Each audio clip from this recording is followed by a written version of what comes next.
شروع اللہ کا نام لے کر جو بڑا مہربان نہایت رحم والا ہے۔ حامیم، اس کتاب کا اتارا جانا اللہ کی طرف سے ہے جو زبردست ہے، دانا ہے، جو گناہ بخشنے والا اور توبہ قبول کرنے والا، سخت عذاب دینے والا ہے، صاحب کرم ہے۔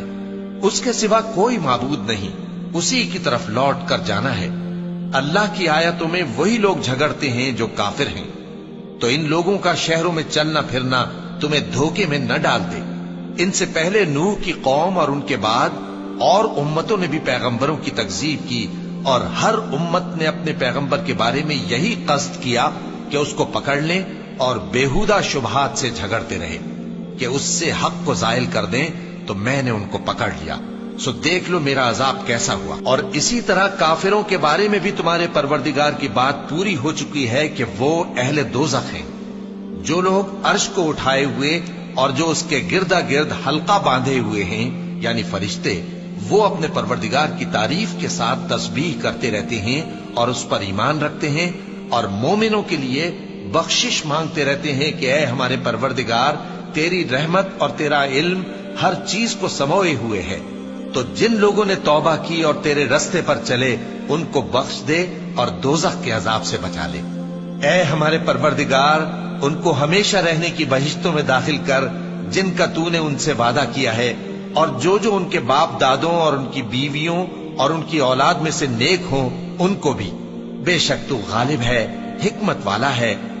اور ان کو بری حالتوں سے بچائے رکھیو، اور جس کو تو اس روز بری حالتوں سے بچا لے گا تو تو نے بے شک اس پر مہربانی فرمائی، اور یہی بڑی کامیابی ہے۔ جن لوگوں نے کفر کیا ان سے پکار کر کہہ دیا جائے گا کہ جب تم دنیا میں ایمان کی طرف بلائے جاتے تھے اور مانتے نہیں تھے تو اللہ اس سے کہیں زیادہ بیزار ہوتا تھا جس قدر تم اپنے آپ سے بیزار ہو رہے ہو۔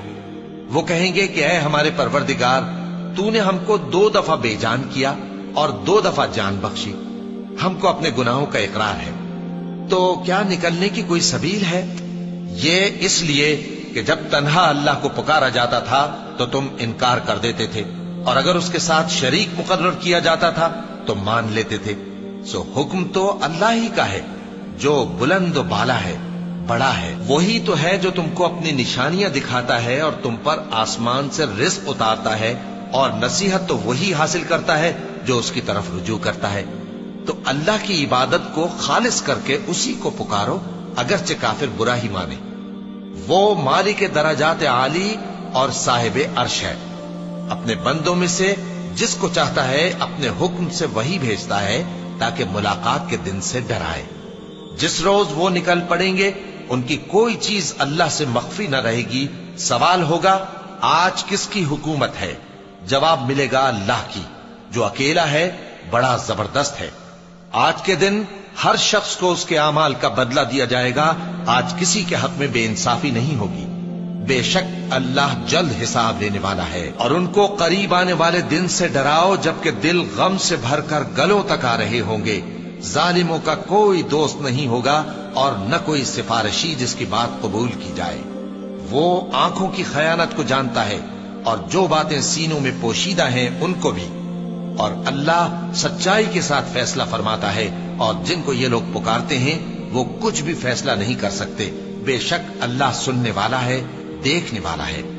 کیا انہوں نے زمین میں سیر نہیں کی تاکہ دیکھ لیتے کہ جو لوگ ان سے پہلے تھے ان کا انجام کیسا ہوا؟ وہ ان سے زور اور زمین میں نشانات بنانے کے لحاظ سے کہیں بڑھ کر تھے، تو اللہ نے ان کو ان کے گناہوں کے سبب پکڑ لیا، اور ان کو اللہ کے عذاب سے کوئی بھی بچانے والا نہ تھا۔